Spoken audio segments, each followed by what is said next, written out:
ہر میدان کے اندر عظیم شاہسوار نظر آنے والے ہمارے عظیم مہمان پروفیسر عبید الرحمن شفیق صاحب فاضل مدینہ یونیورسٹی بڑے ہی خوبصورت انداز میں نوجوانان کی اصلاح اور دین کی تبلیغ میں مصروف عمل ہیں.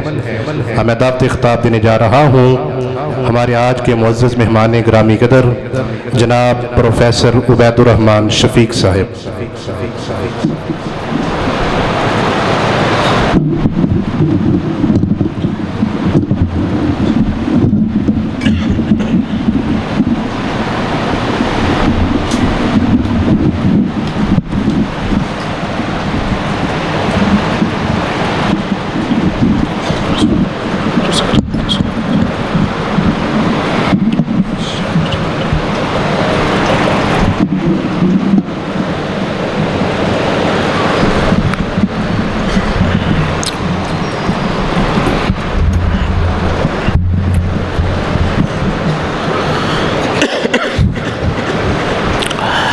السلام علیکم ورحمۃ اللہ وبرکاتہ. الحمد للہ الواحد القہار الملک الجبار یکور اللیل والنہار الذی خلق الخلق وقدر لهم الآجار والأعمار والصلاة والسلام على نبی البتار وعلى آلہ واصحابہ ومن تبعهم إلى يوم الإحسان. فقد قال الله تبارك وتعالى في القرآن المجيد والفرقان الحميد أعوذ بالله من الشيطان الرجيم بسم الله الرحمن الرحيم شهر رمضان الذي أنزل فيه القرآن هدى للناس وبينات من الهدى والفرقان. تمام قسم کی تعریفات، تحمیدات، تمجیدات، اچھے احسن اعلیٰ عرفہ کلمات صرف و صرف مالک جل وعلا اللہ ذوالجلال والاکرام کی ذات مبارکہ کے لیے خاص ہے. لا تعداد درود و سلام ہو آقا دو جہاں محمد صلی اللہ علیہ وسلم کی ذات اقدسہ پر. اللہم صلی علی محمد وعلی آل محمد کما صلیت علی ابراہیم وعلی آل ابراہیم انک حمید مجید. اللہم بارک علی محمد وعلی آل محمد کما بارکت علی ابراہیم وعلی آل ابراہیم انک حمید مجید. مختصر حمد و ثنا کے بعد معزز سامعین حضرات و معزز سامعات، اللہ تعالیٰ نے انسان کو پیدا فرمایا اور پیدا فرمانے کے بعد اللہ تعالیٰ نے انسان کو اس دنیا میں اپنا خلیفہ، اپنا نائب اور اپنا جانشین بنایا. انسان وہ مخلوق ہے جس پر اللہ تعالیٰ کو بہت ناز ہے. یہ وہ مخلوق ہے جس کی بنیاد پر اللہ تعالیٰ نے فرشتوں کا منہ بند کروایا تھا. البدایہ والنہایہ امام ابن کثیر رحمۃ اللہ علیہ، جن کی مشہور کتاب تفسیر ابن کثیر ہے، ان کی ایک اور کتاب ہے البدایہ والنہایہ. اس کا مطلب یہ ہے کہ ابتدا اور انتہا. اس کتاب میں انہوں نے اس کائنات کے ابتدا سے لے کے اس کائنات کے انتہا تک وہ تمام علامات قیامت جو رسول اللہ صلی اللہ علیہ وسلم نے بتائی ہیں وہ اس کے اندر انہوں نے جمع کی ہیں. اور بیچ میں جو کچھ ہوا اس میں انبیاء کی تاریخ ہے، پھر اس کے بعد سیرت النبی کا ایک سلسلہ ہے، پھر صحابہ کی تاریخ ہے، پھر جو اس کے بعد آنے والے مسلمانوں کی تاریخ ہے. تو ایک لمبا عرصہ انہوں نے بیچ میں جمع کیا ہے. اس کتاب کے اندر وہ فرماتے ہیں کہ اس کرۂ ارض پر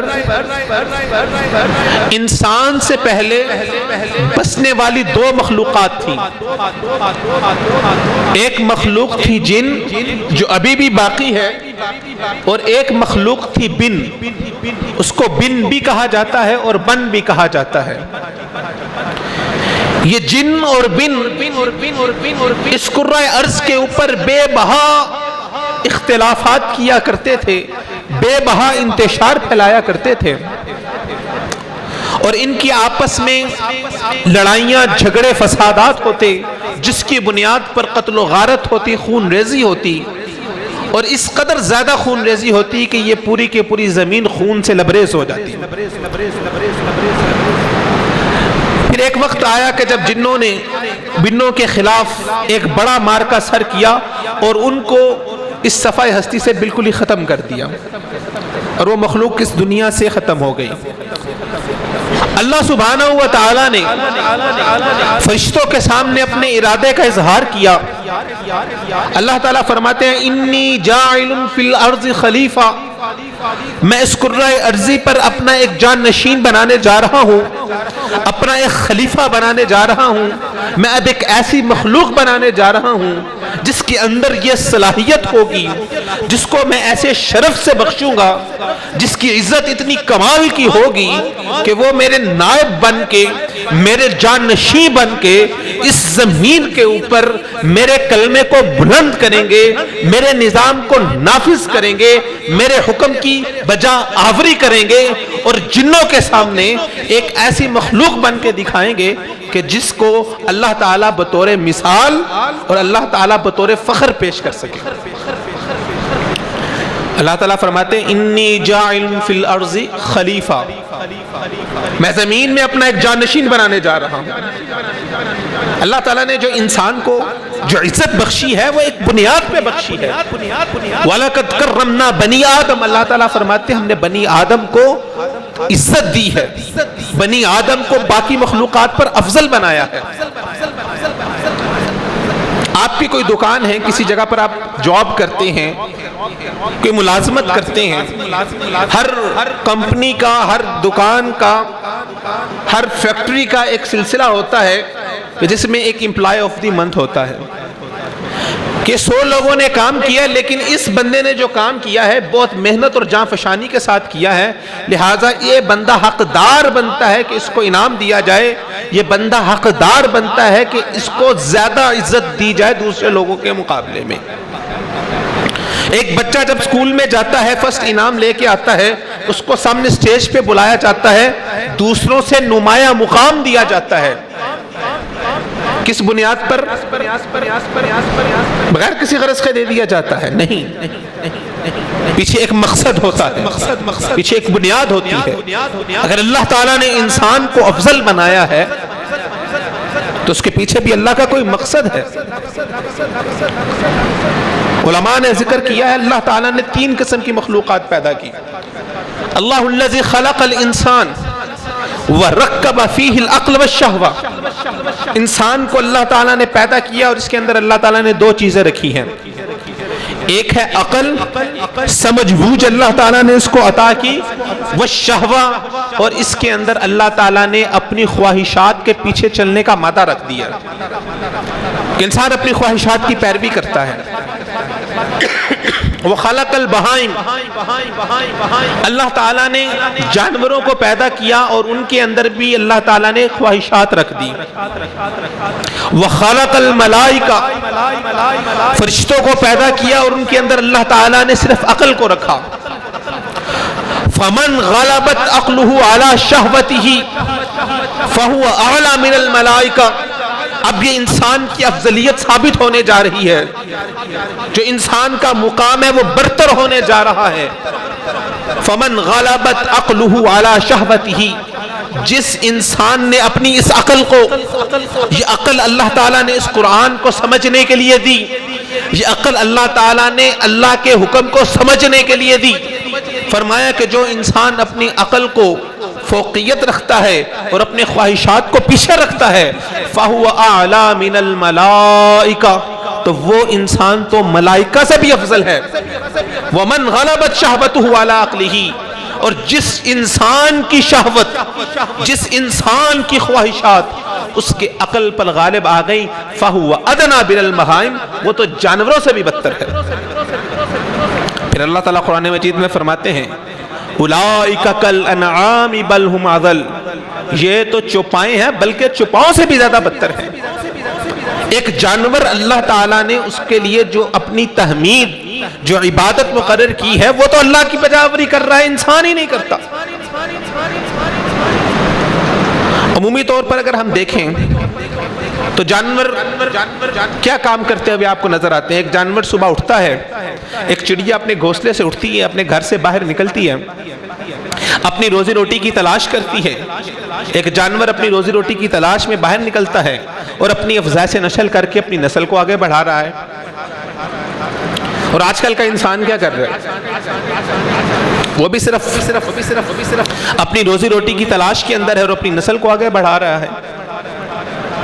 انسان نے وہ کون سا کام کیا ہے، وہ کون سی بنیاد ہے جس بنیاد کے اوپر وہ اپنے آپ کو اللہ تعالیٰ کا جانشین بنا سکتا ہے، یا وہ کون سی بنیاد ہے جس کے اوپر انسان اللہ تعالیٰ کا قریبی بنتا ہے؟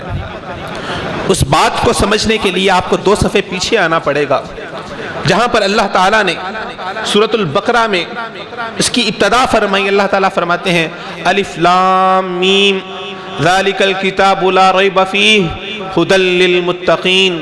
اللہ تعالیٰ فرماتے ہیں یہ کتاب، اس میں کوئی شک نہیں ہے، ھدی للمتقین، یہ کتاب اس کو ہم نے ہدایت بنایا ہے متقین کے لیے۔ تو پتہ یہ چلا اللہ تعالیٰ کا جانشین بننے کا حقدار وہ ہے جو انسان متقی ہے۔ جو انسان متقی نہیں ہے وہ انسان اللہ تعالیٰ کا جانشین بننے کا حقدار نہیں ہے۔ تقویٰ کیا ہوتا ہے؟ متقی کون ہوتا ہے؟ عام سادہ زبان کے اندر اگر آپ کو میں سمجھانا چاہوں، تقویٰ کا معنی ہوتا ہے پرہیز۔ آپ ڈاکٹر کے پاس جاتے ہیں، ڈاکٹر کہتا ہے کہ آپ کو نیکسٹ لیول شوگر جو ہے وہ آئیڈینٹیفائی ہو گئی ہے، اب آپ نے کل سے چینی نہیں کھانی، چینی سے آپ کو پرہیز ہے۔ اب ایک عقل مند انسان کیا کرتا ہے؟ چینی کھانا چھوڑ دیتا ہے۔ تقویٰ کا معنی ہے پرہیز۔ پرہیز کا مطلب ہے ہر وہ چیز جس سے اللہ تعالیٰ نے منع کیا ہے یا اللہ تعالیٰ ناراض ہوتے ہیں ان سے بچنا، سیدھا سادہ سا مفہوم ہے۔ لیکن جو انسان تقویٰ اختیار نہیں کرتا وہ انسان اللہ کا جانشین کیسے بن سکتا ہے؟ اور رمضان المبارک کا مہینہ، یہ اللہ تعالیٰ نے یہ وہ مہینہ رکھا ہے جس میں اللہ تعالیٰ نے روزے کو ڈائریکٹلی جوڑا ہے تقوی کے ساتھ۔ روزے کا آؤٹ پٹ، روزے کا مقصد تقوی ہے۔ اگر ایک انسان یہ دیکھنا چاہتا ہے، اب رمضان المبارک بالکل اپنے آخری ایام میں ہے، 2 سے 3 دن باقی رہ گئے ہیں، اور ایک دفعہ آپ صلی اللہ علیہ وسلم مسجد میں خطبہ دینے کی غرض سے تشریف لائے، منبر پر چڑھ رہے تھے، پہلی سیڑھی پہ پاؤں رکھا، فرمایا آمین، دوسری سیڑھی پر پاؤں رکھا، فرمایا آمین۔ صحابہ نے پوچھا اللہ کے نبی پہلے تو آپ آمین نہیں کہتے تھے، آج آمین کیوں کہا ہے؟ فرمایا کہ جب میں منبر پہ چڑھ رہا تھا تو جبریل میرے پاس آیا اور آج اس نے مجھ سے 3 دعائیں کی، ان میں سے ایک دعا یہ بھی تھی کہ جس انسان کی زندگی میں رمضان المبارک آئے اور وہ اس رمضان المبارک سے فائدہ اٹھاتے ہوئے اپنی اس گردن کو جہنم سے آزاد نہ کروا لے، اس پر اللہ کی بھی لعنت، فرشتوں کی بھی لعنت اور رسول اللہ کی بھی لعنت، اور رسول اللہ صلی اللہ علیہ وسلم نے آمین کے لفظ اپنی زبان سے اس کے اوپر مہر لگا دی۔ میری زندگی کے اندر کتنے رمضان آ گئے، رمضان آتا ہے چلا جاتا ہے، آتا ہے چلا جاتا ہے، میں روزے رکھتا ہوں، روزے رکھنے کے بعد کیا میں ہر ایک روزے کے ساتھ اپنی ذات میں یہ فیل کرتا ہوں کہ یہ میرے ایک روزہ رکھنے کے بعد میں اللہ کی طرف ایک قدم آگے ہو گیا ہوں، میں اللہ کے ایک قدم اور قریب ہو گیا ہوں؟ کیا میں نے اللہ کو مزید پا لیا ہے، یا روزہ میرا صرف اور صرف ایک عادت کے تحت ہے کہ میں اپنی اس عادت کو پورا کرنے کے لیے رکھنا ہوں؟ روزے کا ڈائریکٹ ایفیکٹ تقوی کے ساتھ ہے، امیڈیٹ ایفیکٹ تقوی ہے۔ 2 + 2 جیسے 4 ہوتا ہے، ادھر انسان روزہ رکھتا ہے، ادھر اس کے دل کے اندر، اس کے نفس کے اندر تقوی پیدا ہوتا ہے۔ اور اگر یہ پیرامیٹر ہے، یہ تھرمامیٹر ہے، آپ کو دیکھنا ہونا کہ آپ کو بخار ہے یا نہیں، تو وہ تھرمامیٹر لگاتے ہیں اور آپ کو پتہ چل جاتا ہے کہ جی یہ پیرامیٹر ہے، اس سے اوپر سوئی ہوگی تو بخار ہوگا، نیچے ہوگی تو بخار نہیں ہوگا۔ اگر آپ یہ دیکھنا چاہتے ہیں کہ آپ کے روزے اللہ تعالیٰ کے ہاں قبول ہوئے ہیں یا نہیں ہوئے، تو مجھے اپنے گریبان میں جھانک کے یہ دیکھنا ہوگا کہ یہ پچھلے 27 روزے میرے اندر کتنا تقویٰ بڑھانے کا سبب بنے ہیں۔ اگر تو میں یہ دیکھتا ہوں کہ میرا تقویٰ پہلے سے بڑا ہے تو مبارکباد کا مستحق ہے وہ انسان، اور اگر روزہ رکھنے کے باوجود میرے دل میں تقویٰ نہیں آیا، یا ایھا الذین آمنوا کتب علیکم الصیام کما کتب علی الذین من قبلکم لعلکم تتقون، تو پھر مجھے اپنے حال کے اوپر غور کرنا ہوگا۔ ہمارے نوجوان کا، ہمارے ملک کا، پوری امت مسلمہ کا اس وقت سب سے بڑا مسئلہ آپ جانتے ہیں کیا ہے؟ ہم نے نا دین کو ایک رواج بنا لیا، ہم نے دین کی گہرائی کو سمجھا ہی نہیں ہے، دین کی حقیقت کو سمجھا ہی نہیں۔ دین کو نا بس سطحی طور پر، ظاہری طور پر ہم سمجھتے ہیں۔ دین کو ہم نے نا چند رسومات کا نام بنا کے رکھ لیا ہے کہ بس رمضان المبارک میں روزے رکھ لو، مسجد میں ہفتے کے بعد جمعے کے لیے، وہ بھی اللہ ماشاءاللہ کوئی آ جاتا ہے جمعے کے لیے آ جاؤ، بس اپنی حاضری لگا دو۔ جیسے دنیا کے کاموں میں ہم اپنی حاضری، اپنا چہرہ دکھاتے ہیں، اللہ کے بارے میں بھی ہم نے یہ رکھا کہ اپنے چہرے دکھا کے چلے جاؤ، کھانا پوری کر دو۔ میرے بھائی، دین کھانا پوری کا نام نہیں ہے، دین ایک نظریہ ہے، دین ایک آئیڈیالوجی ہے۔ جب دین انسان کے اندر آتا ہے تو وہ ایک انسان کو درجہ اشرفیت پر لے کے جاتا ہے، اس کو مسلمان بناتا ہے، اس کو مومن بناتا ہے، اس کو محسن بناتا ہے، اس کو اللہ کا قریبی بناتا ہے۔ پھر اس کی زندگی ایک عام زندگی نہیں ہوتی۔ میں اکثر طلبہ سے یہ بات کہتا ہوں، ہمیں نا گراؤنڈ ریالٹیز کے اوپر، فیکٹس کے اوپر، ہمیں نا حقائق کے اوپر باتیں کرنی چاہیے۔ جب تک حقائق کو تسلیم نہیں کریں گے نا، حقائق کو نہیں سمجھیں گے، ہماری اصلاح کبھی نہیں ہو سکتی۔ ہم ملک پاکستان کے رہنے والے ہیں، پاکستان کو بنے کتنا عرصہ ہو گیا؟ 75 سال ہو گئے۔ کسی بھی انسان کو اپنے آپ کو منوانے کے لیے زندگی میں 50 سال بہت ہوتے ہیں۔ آپ نے دیکھا ہوگا 40-45 سال کے اندر کی عمر میں انسان نے جو بننا ہوتا ہے وہ بن جاتا ہے۔ 50 سال کی عمر میں آ کے اس کی ریٹائرمنٹ کی زندگی شروع ہو جاتی ہے۔ جو اس نے اپنی زندگی کے اندر، جو اس نے اپنی مال دولت بنانی ہے، جو اپنی زمین جائیداد اس نے بنانی ہے، جو گاڑیاں بنانی ہیں، جو کاروبار بنانا ہے، وہ 40 سال کی عمر تک وہ بنا لیتا ہے۔ اس کے بعد تو پھر وہ بس بیٹھ کے کھاتا ہے اور آگے اپنے بچوں کے سپرد کر دیتا ہے۔ کسی بھی قوم کو بننے کے لیے 50 سال کا عرصہ بہت ہوتا ہے۔ اسلام کی پہلی ریاست مدینہ دیکھیں کتنے عرصے میں بنی؟ 23 سال کے عرصے میں، 23 سال کے عرصے میں وہ ریاست بنی، اور اس نے کیا کمال کیا۔ اس ریاست کی تو کیا بات ہے، اس ریاست کو چلانے والا، اس کی وہاں پر لوگوں کی تربیت کرنے والا تو رحمت للعالمین تھا۔ پاکستان کے ساتھ جو ملک آزاد ہوئے اس میں سنگاپور آتا ہے، اس کے بعد پاکستان کے بعد بنگلہ دیش آزاد ہوا۔ وہ کہاں سے کہاں پہنچ کے دنیاوی لحاظ سے ترقی کر گئے۔ چلے 75 سال میں دین کو ہم ذرا ایک سائڈ پہ رکھتے ہیں تھوڑی دیر کے لیے۔ یہ ہوتا کہ پاکستان سائنسی لحاظ سے دنیا کے اندر بہت ترقی کر گیا ہوتا، دنیا کو بہت سائنسی شاہکار اس نے دیے ہوتے ہیں، اور پوری دنیا میں نام ہوتا کہ سائنس، ایڈوانسمنٹ، ٹیکنالوجی دیکھنی ہے جا کے پاکستان سے دیکھو۔ یہ ہوتا کہ جس چیز کے اوپر میڈ ان پاکستان کا ٹیگ لگا ہوتا، پوری دنیا کہتی کہ اس سے بڑھ کے کمال کوئی چیز نہیں ہو سکتی۔ یہ نہیں ہوا، چلے دنیا نہیں ملی، یہ بھی سائڈ پہ رکھ دیتے ہیں۔ اخلاق مل جاتا، کردار مل جاتا۔ دنیا میں مشہوری ہوتی کہ اگر سچائی دیکھنی ہے نا، سچائی تو جا کے پاکستانیوں کی دیکھ لو۔ ایمانداری دیکھنی ہے تو جا کے پاکستانیوں کی دیکھ لو۔ اچھی زبان دیکھنی ہے، اچھا اخلاق دیکھنا ہے، جا کے پاکستانیوں کا دیکھ لو۔ یہ پاکستان یہ کس بنیاد پر ہم نے بنایا تھا؟ لا الہ الا اللہ۔ پاکستان کا مطلب کیا؟ لا الہ الا اللہ۔ یہ لا الہ الا اللہ کے نام پر ہم نے بنایا۔ لا الہ الا اللہ کا اقرار کرنے والا کون؟ اللہ کا خلیفہ، اللہ کا جانشین، جو سب سے اعلیٰ، جو سب سے افضل، میں اپنے آپ کو مسلمان کہنے والا، میں اپنے آپ کو رسول اللہ صلی اللہ علیہ وسلم کا امتی کہنے والا، اپنے آپ کو آپ صلی اللہ علیہ وسلم کی شفاعت کا حقدار کہنے والا، لیکن میرے عمل ایسے ہیں کہ رسول اللہ صلی اللہ علیہ وسلم بھی اگر ان عملوں کو دیکھ لیں تو وہ بھی شرما جائے۔ اور من حیث القوم یہ حقیقت ہے، ہم نظر نہیں چرا سکتے اس بات سے۔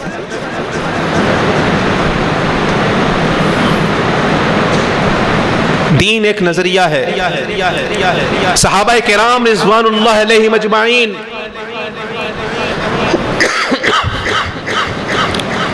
دین کو اپنانے سے پہلے ان کی کیا صورتحال تھی، اور دین اپنانے کے بعد کہاں پر اوج ثریا پہ پہنچ گئے۔ بنیاد کیا ہے؟ تقوی نہیں ہے، اللہ کا ڈر نہیں ہے۔ روزہ رمضان المبارک اللہ تعالیٰ سال میں 1 ماہ کے لیے بیچتے ہیں تاکہ آپ کی ٹریننگ ہو جائے، تقوی آ جائے، لیکن ہم اس کو بھی اس مقصد کے تحت لیتے نہیں ہیں۔ اب میں نے اتنی لمبی تمہید آپ کے سامنے باندھی اور ایک بات کی اہمیت کو اجاگر کرنا چاہا کہ جب تک ایک انسان کے دل میں تقوی نہیں ہوگا، اللہ کا ڈر نہیں ہوگا، اس وقت تک نہ تو وہ اسلام کو صحیح طریقے سے اپنا سکتا ہے، نہ ہی وہ ایک اچھا مسلمان بن سکتا ہے، نہ ہی وہ ایک اچھا انسان بن سکتا ہے، اور نہ ہی جس مرتبے کے لیے اللہ تعالیٰ نے اس کا انتخاب کیا تھا وہ اس کو پورا اتر سکتا ہے۔ لیکن سوال پھر بھی باقی ہے۔ آپ ایک سوال کر سکتے ہیں کہ یہ بات کون سی نئی بات ہے؟ یہ تو ہم برسا برس سے سنتے آ رہے ہیں، جو بھی امام خطیب آتا ہے اسپیکر کے سامنے بیٹھتا ہے یہی باتیں کر کے جاتا ہے، متقی بن جاؤ، مسلمان بن جاؤ، تقوی اختیار کر لو۔ تقوی آئے گا کیسے؟ حل کیا ہے؟ میں چاہتا ہوں، بات سنی، دل پہ اثر ہوا کہ ہاں فیصلہ کر لیا کہ تقوی اختیار کروں گا، دل میں تقوی لے کے آؤں گا۔ آئے گا کیسے تقوی؟ تقوی ملے گا کیسے؟ کیسے حاصل ہوگا دل کے اندر تقوی؟ کیسے اللہ کا ڈر رہے گا؟ تو اس کے لیے اللہ تعالیٰ نے اس کا جواب قرآن مجید میں دیا ہے، ہر بات کا حل، آپ کو ہر بات کا جواب۔ اللہ تعالیٰ فرماتے ہیں وَنُنَزِّلُ مِنَ الْقُرْآنِ مَا هُوَ شِفَاءٌ، اس قرآن مجید میں ہم نے ہر چیز کی شفا اتاری ہے۔ دل کی جتنی بیماریاں ہیں، دل کے اندر جتنے غم ہیں، دل کے اندر جتنی پریشانیاں ہیں، دل کے اندر جتنے دکھ ہیں، دل کے اندر جتنی بے چینیاں ہیں، یہ سینہ تنگ ہوتا ہے، ہر چیز کا حل اللہ تعالیٰ نے قرآن مجید میں رکھا ہے۔ قرآن مجید کو پڑھ کے دیکھیے، قرآن مجید آپ کو بول بول کے بتائے گا، آپ کے ایک ایک مسئلے کا حل بتائے گا، آپ کے بڑے سے بڑے مسئلے کا سلوشن بتائے گا۔ ایک فرد کیسے چلے گا یہ بھی قرآن بتائے گا، ایک محلہ کیسے چلے گا اس کا جواب بھی آپ کو قرآن بتائے گا، ایک ضلع کیسے چلے گا اس کا جواب بھی قرآن بتائے گا، ایک صوبہ کیسے چلے گا اس کا جواب بھی قرآن بتائے گا، ایک ملک کیسے چلے گا اس کا حل بھی قرآن بتائے گا، پوری دنیا کیسے چلے گی، پوری کائنات کیسے چلتی ہے، اللہ کا نظام کیسے چلتا ہے، اس کائنات کا راز کیا ہے، انسان کا راز کیا ہے، انسان کی حقیقت کیا ہے، اس دنیا کی گہرائی کیا ہے، تمام سوالوں کے جواب قرآن سے ملیں گے آپ کو۔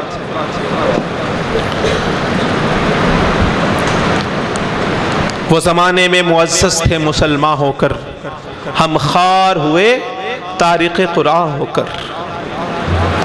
ایک مسلمان اس قرآن کے بغیر وہ مسلمان ہو کیسے سکتا ہے؟ جس انسان کو یہ قرآن ازبر نہیں ہے نا، جس کی انگلیوں کے پوروں کے اوپر یہ قرآن نہیں ہے، آپ اس سے بات کریں اور اس کے حل کا جواب آپ کو قرآن کی آیت سے نہ پڑھ کے بتائے، اور وہ قرآن آپ کے سامنے لے کے اس کی مسلمانیت کیسی؟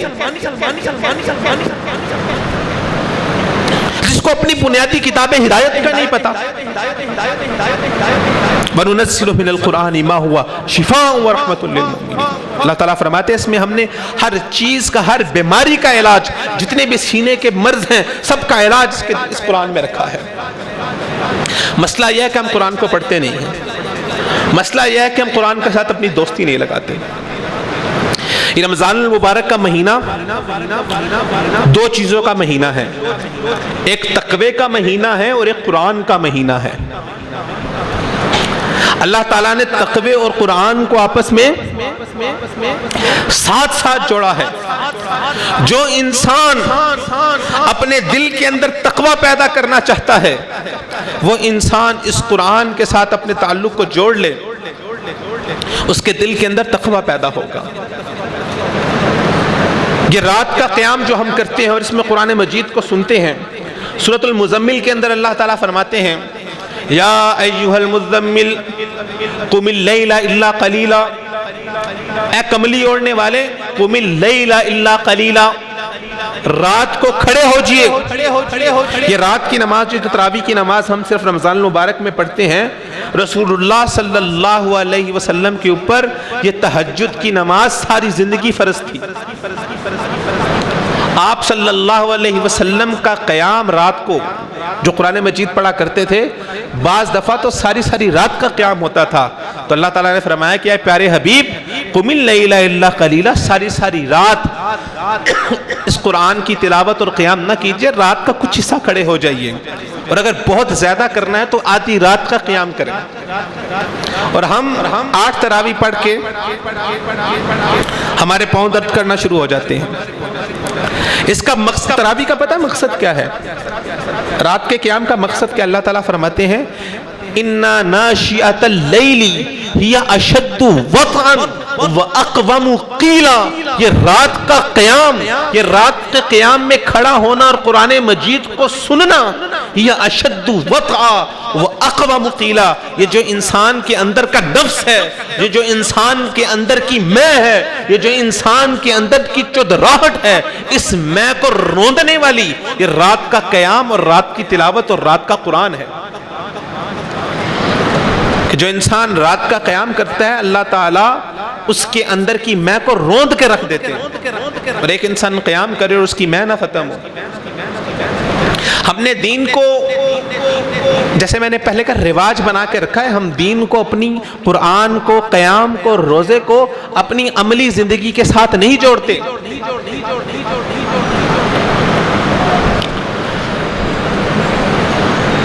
صحابہ فرماتے ہیں کہ آپ صلی اللہ علیہ وسلم کا رمضان کیسا ہوتا تھا؟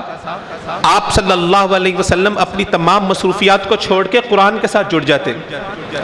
ہر رمضان میں حضرت جبریل آپ کے پاس آتے اور آپ صلی اللہ علیہ وسلم ان کے ساتھ مل کے قرآن مجید کا دور کیا کرتے تھے، اور اس دور کرنے کی وجہ سے، اس قرآن کے ساتھ جڑنے کی وجہ سے صحابہ فرماتے ہیں اجود الناس، رسول اللہ صلی اللہ علیہ وسلم سے بڑھ کے تو ہم نے کبھی کوئی سخی، کوئی فیاض، اللہ کی راہ میں خرچ کرنے والا نہیں دیکھا۔ لیکن جیسے ہی رمضان آتا، حضرت جبریل آتے، آپ حضرت جبریل کو قرآن سناتے اور ان سے قرآن سنتے۔ قرآن جب رمضان جب ملتا تو آپ صلی اللہ علیہ وسلم دنیا میں سب سے زیادہ سخی ہو جاتے، سب سے زیادہ سخاوت کرنے والے ہو جاتے۔ آپ کی مثال ایسی ہے کہ ریح المرسلہ، ایک بہت بڑے کنٹینر کے اندر یا ایک بہت بڑے ڈرم کے اندر آپ سمجھے کہ بہت ہی پریشر سے ہوا بھری ہوئی ہے، اور اس میں ایک چھوٹا سا سوراخ کر دیا جائے تو اس چھوٹے سے سوراخ میں کتنی تیزی سے ہوا نکلے گی، جتنی تیزی اور پریشر سے ہوا اس چھوٹے سے سوراخ میں سے نکلتی، رسول اللہ اس طرح اللہ کی راہ میں خرچ کیا کرتے۔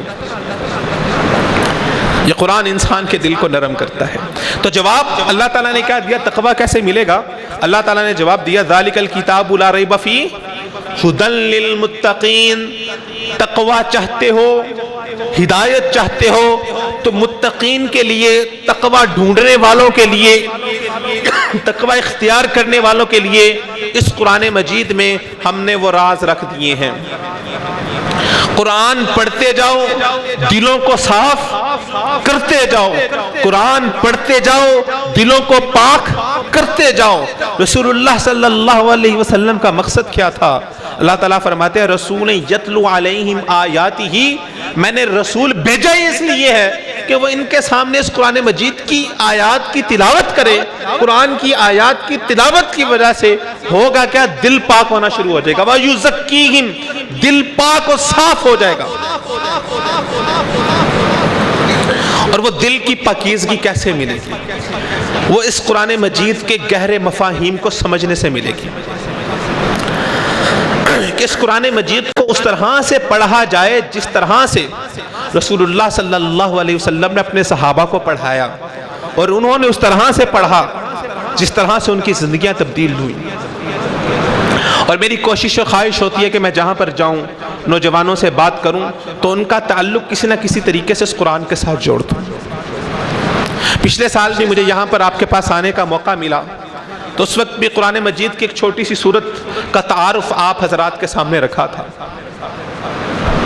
آج بھی میں کوشش کروں گا کہ اس قرآن مجید کو سمجھنے کا اسلوب اور طریقہ آپ کو سمجھا پاؤں کہ اگر آپ اس نظریے سے اس طرز سے قرآن کو پڑھیں گے تو قرآن آپ کے دل پر اثر بھی کرے گا اور آپ تقوی اپنے دل میں محسوس بھی کریں گے۔ بصورت دیگر صرف اوپر سے دیکھ کے پڑھ لینا، تبارک الذی بیدہ الملک وہو علی کل شیء قدیر پڑھتے جا رہے ہیں، بس ٹھیک ہے، وہ آپ نے قرآن مجید کا ثواب تو ہے، پکڑنے کا ثواب ہے، دیکھنے کا ثواب ہے، پڑھنے کا ثواب ہے، لیکن جو تبدیلی اور جو چینج اس قرآن نے لے کے آنا ہے، جو تقوی دینا ہے، وہ نہیں ملے گا۔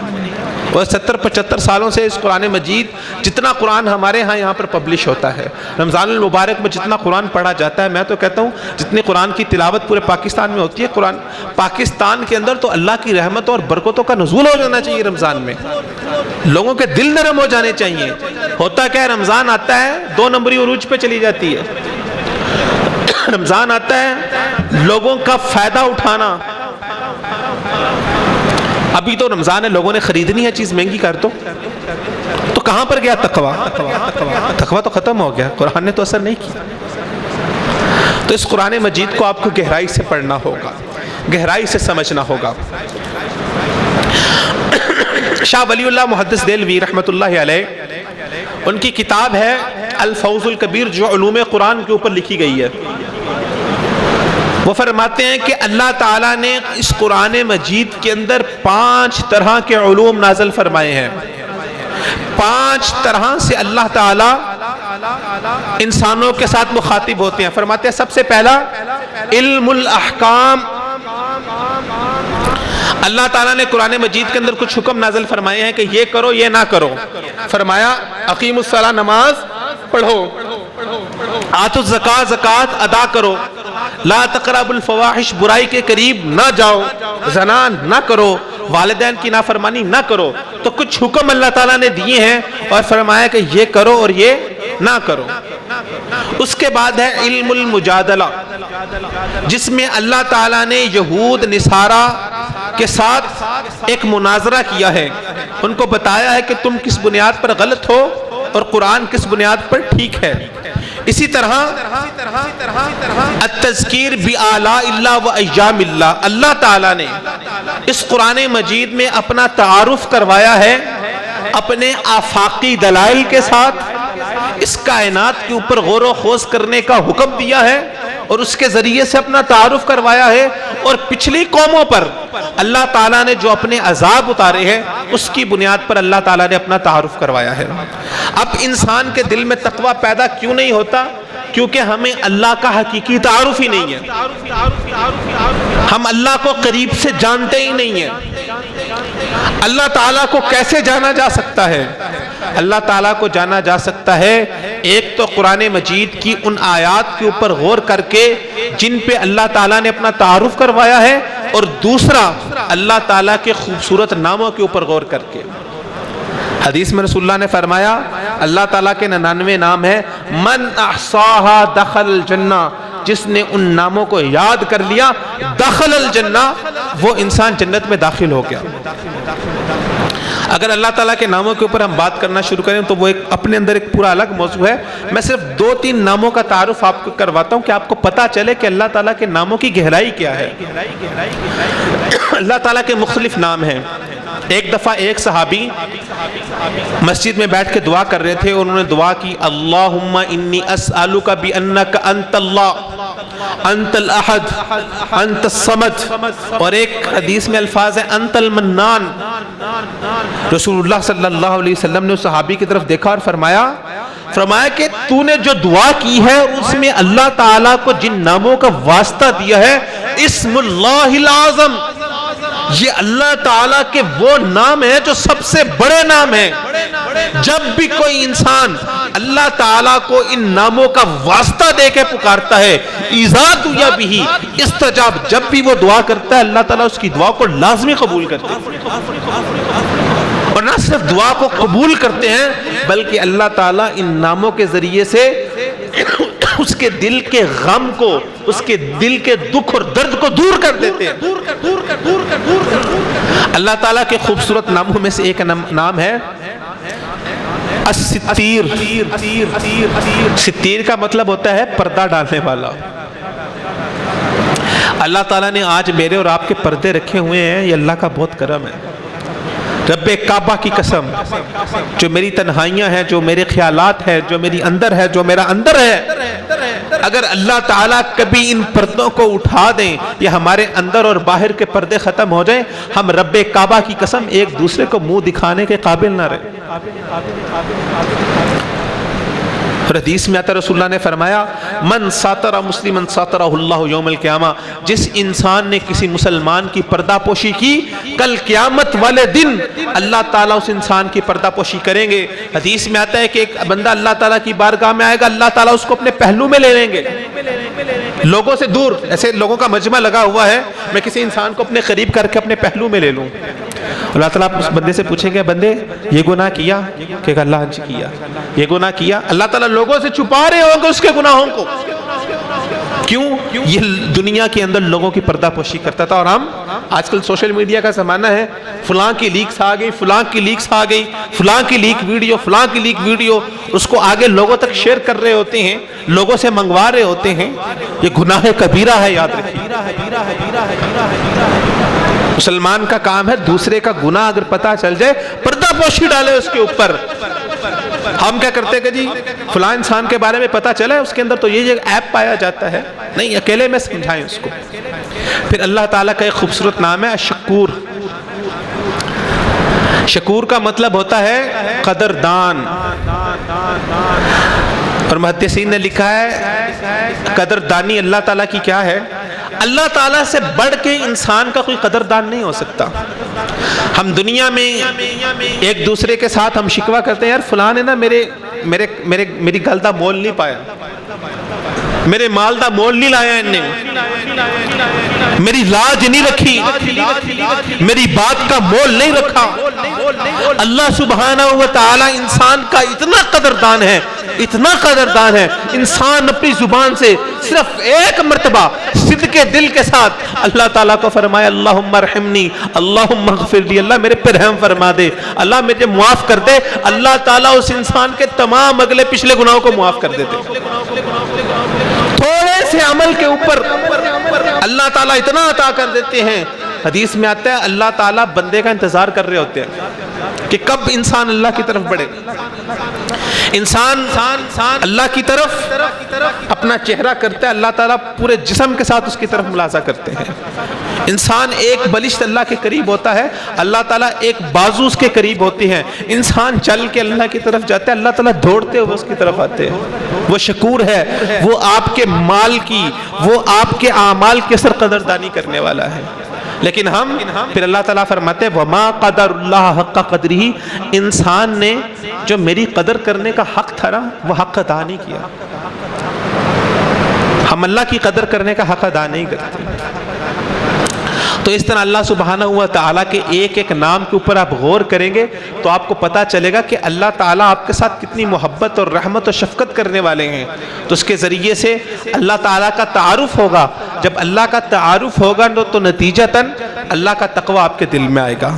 اور دوسری بات، قرآن مجید کی وہ آیات اور خاص طور پہ آخری 5 سپارے، آخری 5 سپاروں کی وہ صورتیں اتنی اہم صورتیں ہیں وہ آپ اس رمضان میں بلکہ آج اگر ہو سکے تو لیلۃ القدر کی رات ہو، آپ اللہ تعالیٰ سے یہ وعدہ کر لیں کہ اللہ تعالیٰ اگلے رمضان آنے سے پہلے میں اس آخری 5 سپاروں کی جتنی صورتیں ہیں، یا چلیں زیادہ مشکل کام نہیں دیتے آپ کو، آخری سپارے کی جتنی صورتیں ہیں ان کو نہ صرف میں یاد کرنے کی کوشش کروں گا بلکہ ان کی گہرائی کو سمجھوں گا۔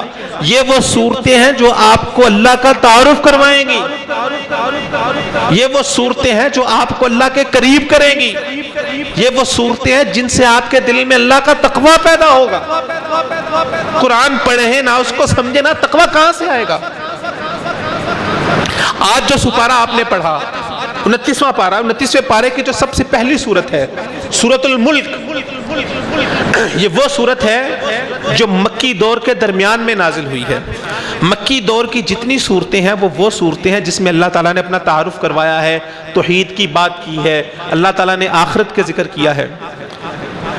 اس سورہ مبارکہ کے بارے میں بہت کمال کی صورت ہے۔ رسول اللہ صلی اللہ علیہ وسلم نے فرمایا جو انسان اس سورہ مبارکہ کو یاد کرتا ہے اور رات کو سونے سے پہلے پڑھتا ہے، جب انسان فوت ہو کے قبر میں جائے گا تو یہ سورہ مبارکہ فرشتے آئیں گے حساب لینے کے لیے، سوال جواب کرنے کے لیے، حساب لینے کے لیے آئیں گے، وہاں سے سورہ مبارکہ قبر میں آ جائے گی۔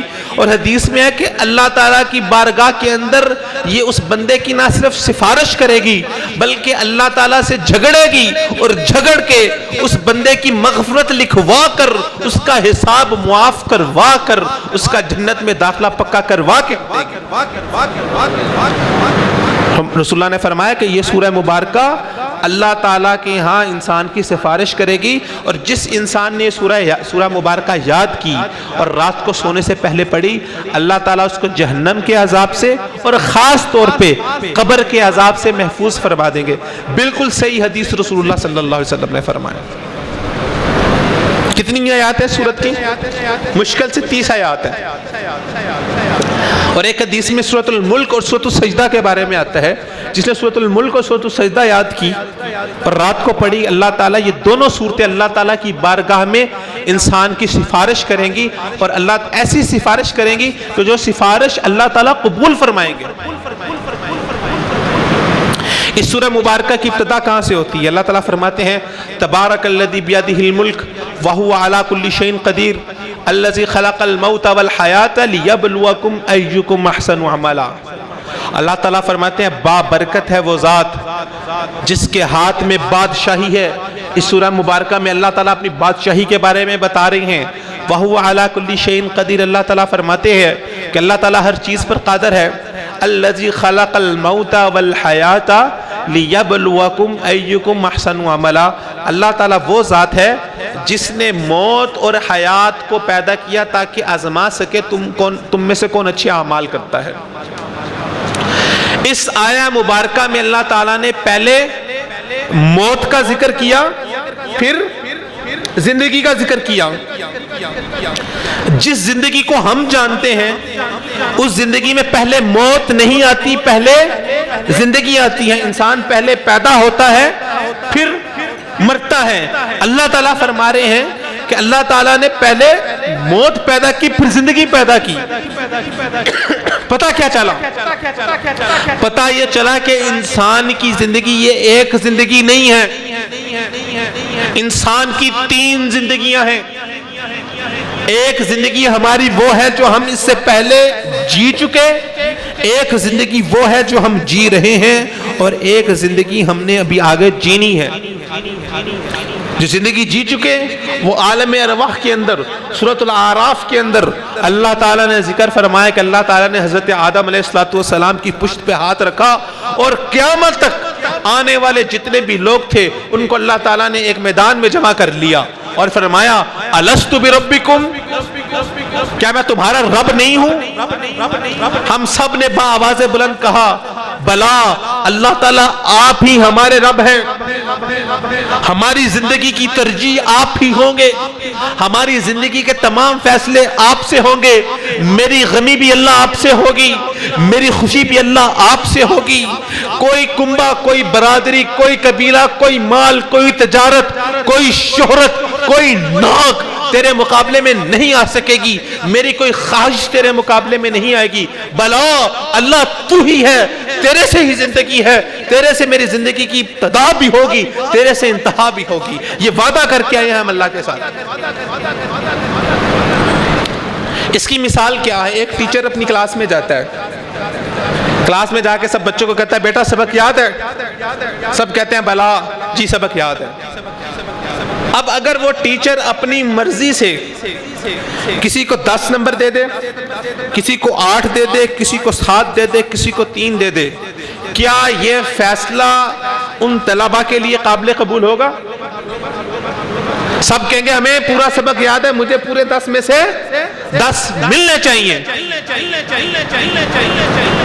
ٹیچر کہے گا کوئی مسئلہ نہیں، یہ رہا آپ کا میدان، سب کو سبق یاد ہے؟ ہاں جی سبق یاد ہے۔ ابھی آزما لیتے ہیں، ابھی امتحان لیتے ہیں، ٹیسٹ لیتا ہے، ٹیسٹ لینے کے بعد کسی کو 10 میں سے 10 دیتا ہے، کسی کو 10 میں سے 8 دیتا ہے، کسی کو فیل کرتا ہے، کسی کو 10 میں سے 2 دیتا ہے، کیا یہ فیصلہ سب کے لیے اب قابل قبول ہوگا یا نہیں ہوگا؟ سب کے لیے قابل قبول ہوگا۔ تو ہمارے ساتھ بھی یہی معاملہ ہوا، ہم نے اللہ کو کہا کہ اللہ ہمیں سبق یاد ہے، بلا اللہ سبق یاد ہے، ہمیں جنت چاہیے۔ اللہ تعالیٰ نے فرمایا الذی خلق الموت والحیات، اللہ وہ ذات ہے جس نے موت و حیات کو پیدا کیا، لیبلوکم ایکم احسن عملا، تاکہ اللہ آزما سکے۔ آ جاؤ، یہ تمہاری دنیا ہے، یہ تمہارا امتحان ہے، آپ پہ پتہ چلے گا کہ کس نے صحیح سبق یاد کیا اور کس نے صحیح سبق یاد نہیں کیا۔ اور کیسے پتہ چلے گا؟ اپنے عمل کے ذریعے سے۔ اس دنیا میں جو ہمارے اعمال ہوں گے وہ بتائیں گے کہ ہمیں سبق یاد ہے کہ نہیں ہے۔ یاد رکھیں، ایک مسلمان کی حقیقی زندگی کی ابتدا اس زندگی کی موت سے ہوتی ہے۔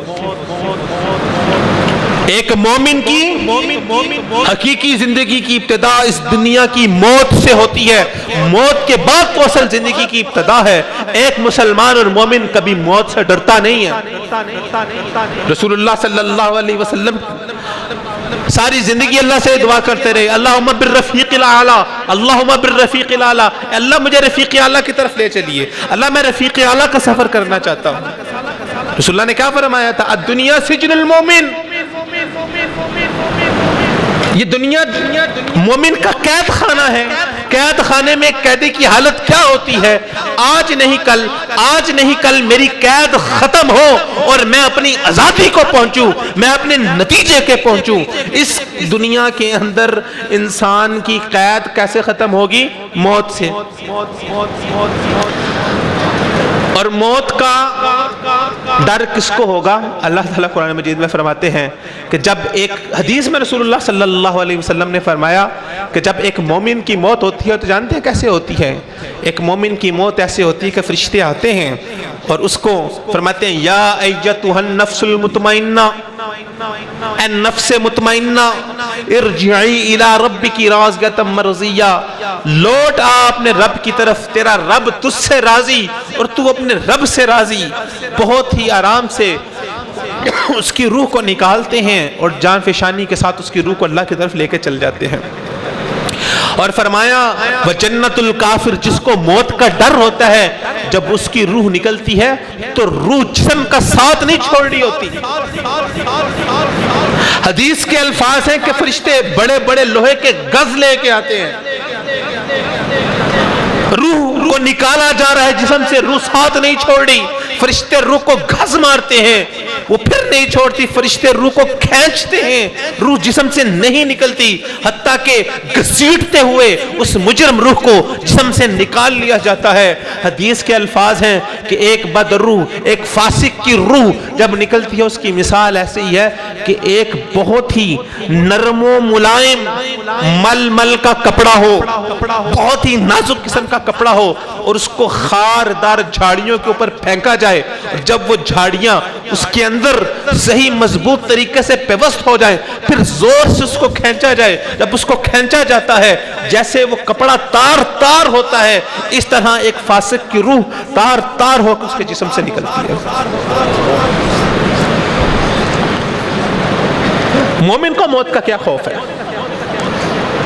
رزلٹ والے دن سے گھبراتا کون ہے؟ جس نے پیپر ٹھیک نہیں دیا ہوتا، اور پیپر والے دن سے گھبراتا وہ ہے جس نے تیاری ٹھیک نہیں کی ہوتی۔ جس کی تیاری ٹھیک ہوتی ہے، رزلٹ ٹھیک ہوتا ہے، اللہ تعالیٰ فرماتے ہیں اسی سپارے کے اندر، اگلی صورتوں کے اندر، سورۃ معارج کے اندر، حاقہ کے اندر، اللہ تعالیٰ فرماتے ہیں دو لوگ ہوں گے، ایک کو حساب دائیں ہاتھ میں، ایک کا رزلٹ کارڈ دائیں میں ہوگا اور ایک کا بائیں ہاتھ میں ہوگا۔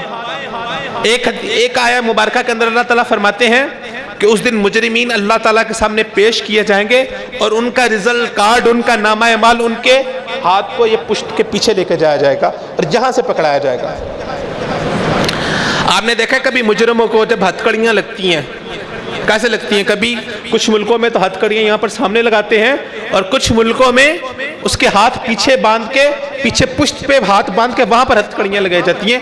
مجرم اللہ تعالیٰ کی بارگاہ میں جب پیش ہوں گے تو ان کے ہاتھ اس کی پشتوں پہ بندھے ہوئے ہوں گے، اور اللہ تعالیٰ فرماتے ہیں اس کی پیٹھ کے پیچھے سے اس کا نامہ اعمال اس کو پکڑایا جائے گا، اور جس کا نامہ اعمال ہوگا دائیں ہاتھ میں، فَيَقُولُ هَاؤْمُ اقْرَءُوا كِتَابِيَهْ، وہ کہے گا آؤ یہ دیکھو یہ میرا نامہ اعمال ہے۔ جیسے چھوٹا بچہ ہوتا ہے نا، چھوٹا بچہ، اس کو رزلٹ کارڈ ملتا ہے، فرسٹ آتا ہے، جاتا ہے، کبھی اپنے چاچو کو دکھاتا ہے، کبھی اپنے ماموں کو دکھاتا ہے، کبھی کسی کے پاس جاتا ہے، سب سے جا کے پیار سے میٹ رہا ہوتا ہے، یہ دیکھیں مجھے انعام ملا، یہ دیکھیں مجھے پوزیشن ملی، سب اس کی عزت بھی کرتے ہیں، احترام بھی کرتے ہیں۔ اور جس انسان جو فیل ہوا ہوتا ہے وہ پھر نظریں چھپا رہا ہوتا ہے، وہ چھپ رہا ہوتا ہے۔ تو موت کا ڈر، ایک مومن کو موت کا ڈر نہیں ہوتا کیونکہ اس نے تیاری مکمل کی ہوتی ہے۔ پھر آگے سورہ مبارکہ کے اندر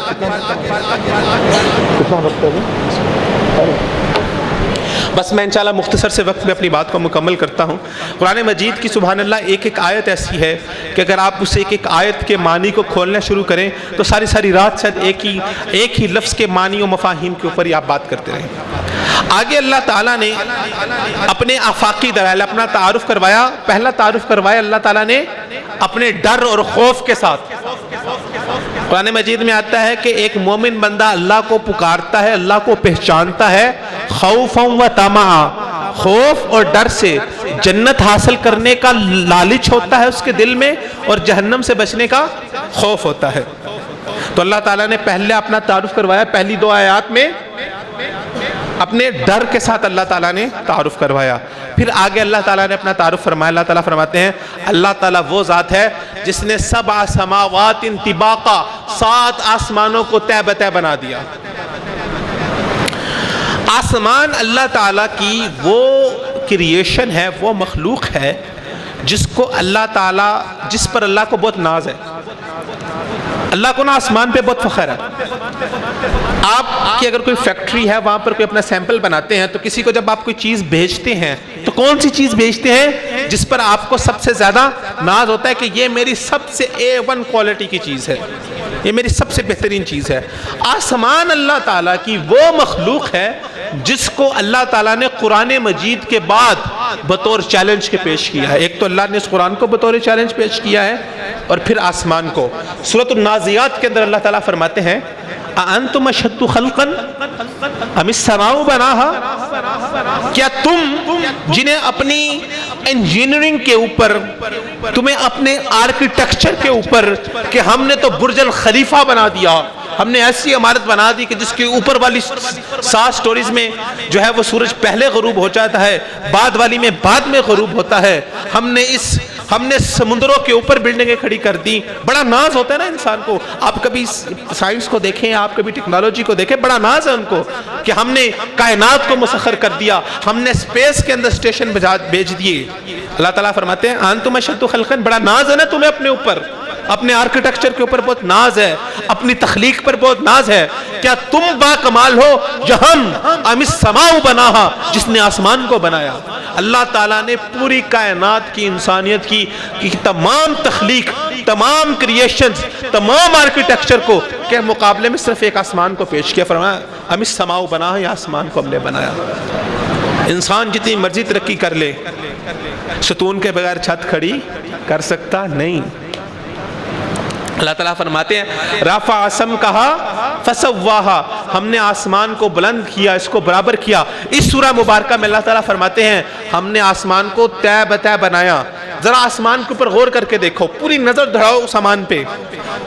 ہل تری من فطور, کیا آسمان کے اندر کوئی شگاف, کوئی سوراخ, کوئی موری, کوئی بے ضابطگی, کوئی ایسی چیز جو سیکوینس کے خلاف ہو نظر آتی ہے انسان کی بنائی ہوئی چیز پر؟ یہ چھت آپ کے سامنے بنی ہے, ابھی میں آپ کو کہوں آپ اس میں ہزاروں خامیاں نکال دیں گے. اللہ تعالیٰ نے تمام کائنات کو کھلا چیلنج دیا ہے.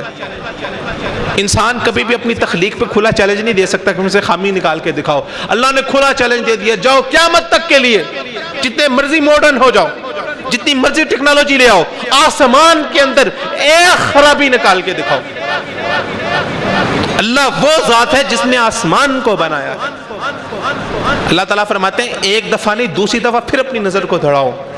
چلو خرابی تو بہت دور کی بات, سوراخ ہونا تو بہت دور کی بات, اگر تمہیں اس کے اندر ہلکا سا ٹیڑھ میڑ بھی نظر آ جائے کہ یہ سیکوینس یہاں پر ملتا تھا صحیح طرح سے جڑا نہیں, ہلکا سا ٹیڑھ میڑ بھی نظر آ جائے تو وہ بتا دو. اللہ تعالیٰ فرماتے ہیں تم بار بار دیکھو گے, تمہاری نظر بار بار ذلیل و خوار ہو کے واپس آئے. آسمان کی قسمیں اللہ تعالیٰ نے سب سے زیادہ قرآن میں اٹھائی ہیں. والسماء والطارق, آسمان کے بارے میں اللہ تعالیٰ نے فرمایا, جگہ جگہ پر اللہ تعالیٰ نے آسمان کی قسمیں اٹھائی ہیں. کیوں؟ اللہ تعالیٰ ہمیں آسمان کے اوپر غور و خوض کرنے کا حکم دے رہے ہیں. یہ جو پوری دنیا ہے نا, آپ کی پوری دنیا, یہ پوری کائنات, اس کی آسمان کے مقابلے میں کوئی حقیقت نہیں ہے. یہ جو ہماری دنیا, جس سولر سسٹم میں ہم ایگزسٹ کرتے ہیں, اس سولر سسٹم میں اتنے بڑے بڑے سیارے موجود ہیں کہ یہ ہماری زمین ان کے مقابلے میں بالکل ایک نقطے کے مانند ہے.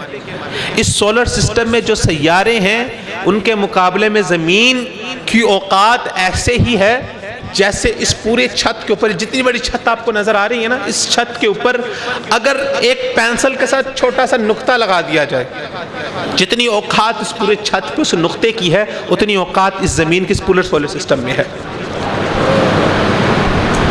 زمین کے سب سے قریب ترین دو سیارے ہیں جس میں ایک چاند ہے اور ایک سورج ہے. سورج ہماری اس زمین سے 14 کروڑ گنا بڑا ہے, اور اس دنیا کے اندر لوگوں نے بہت تیز تیز بنائی ہے, ابھی ہائپر لوپ بنا لی ہے, جنگی جہاز بنائے, اس میں ماک 2 ماک 3 کی سپیڈ کو آپ جو ہے نا وہ جا کے آپ اس کو پہنچے ہیں.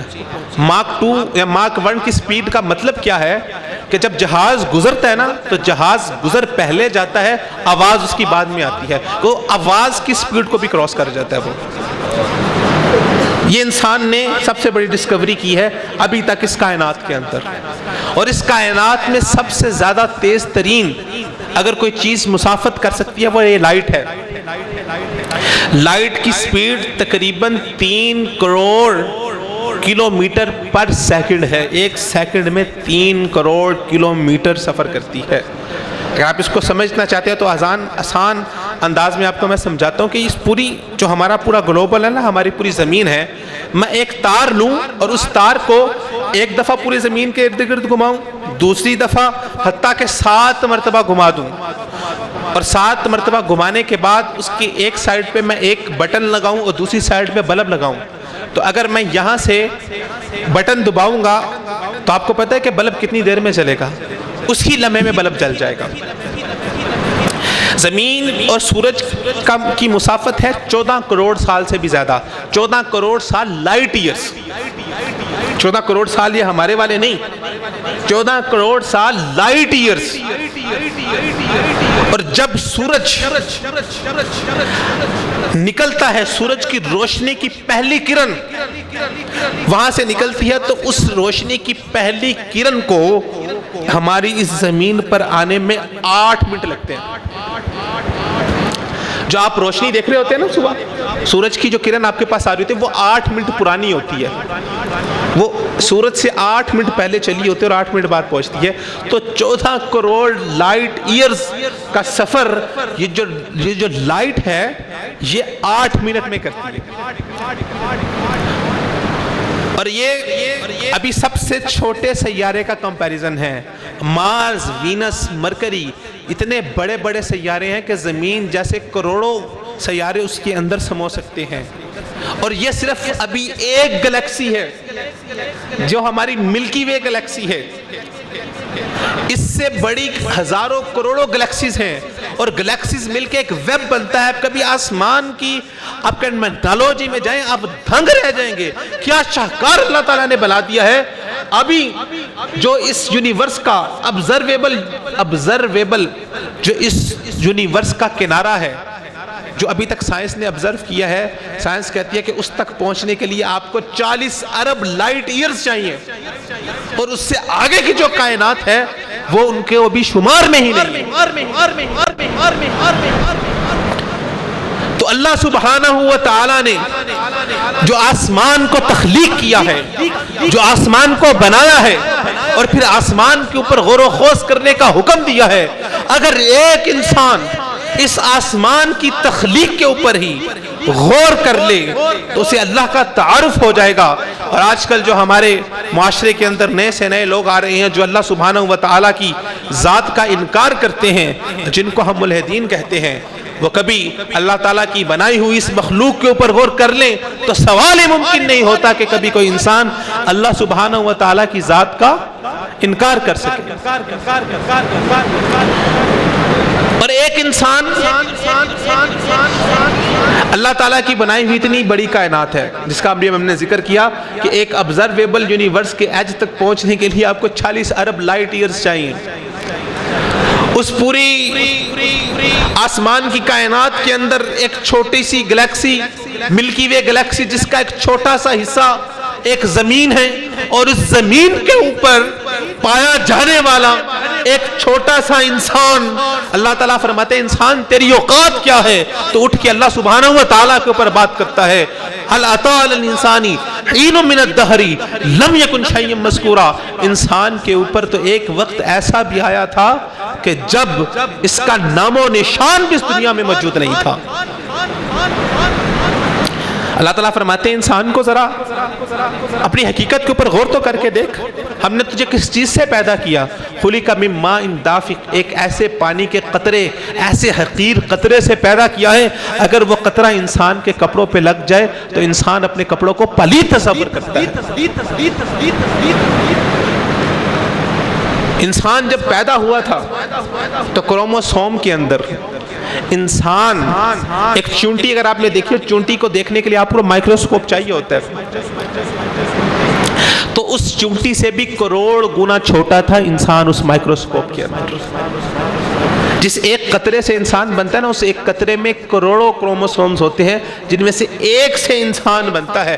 یہ انسان کی اتنی سی اوقات ہے، ایک مکھی کیا، ایک مچھر کیا، ایک کیڑے سے بھی کروڑ گنا چھوٹی یہ انسان کی اوقات ہے۔ اور دوسری طرف اللہ تعالیٰ فرما رہے ہیں انتم اشد خلقا ام السماء بناہا، یہ انسان کی حقیقت ہے۔ اور آج جب وہ کوئی تخلیق کرتا ہے تو اللہ تعالیٰ کو کہتے ہیں انا ربکم الاعلی، میں تمہارا رب ہوں۔ اپنے اندر تکبر میں اتنا آگے نکل جاتا ہے کہ اللہ کو للکارنا شروع کر دیتا ہے۔ یہ انسان کی حقیقت ہے۔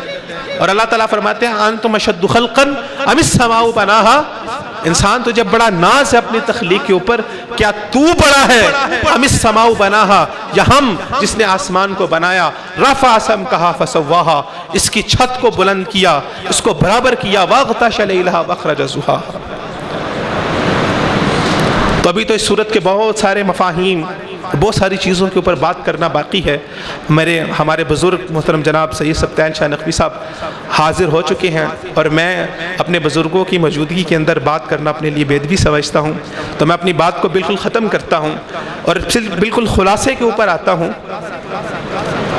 کہ جو ہم نے بات ذکر کی تھی کہ اس انسان کی تخلیق کا مقصد اس کو اشرف بنانا ہے، اور وہ کیسے بنے گا؟ تقوی سے بنے گا۔ اور تقوی کیسے حاصل ہوگا؟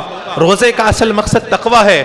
وہ اللہ تعالیٰ نے اس قرآن مجید میں فرما دیا ھدی للمتقین، یہ کتاب متقین کے لیے ہدایت ہے۔ اس قرآن مجید کو، اس کتاب کو گہرائی سے پڑھیں گے تو تقوی حاصل ہوگا، اور تقوی کی اصل بنیاد اللہ کا تعارف ہے۔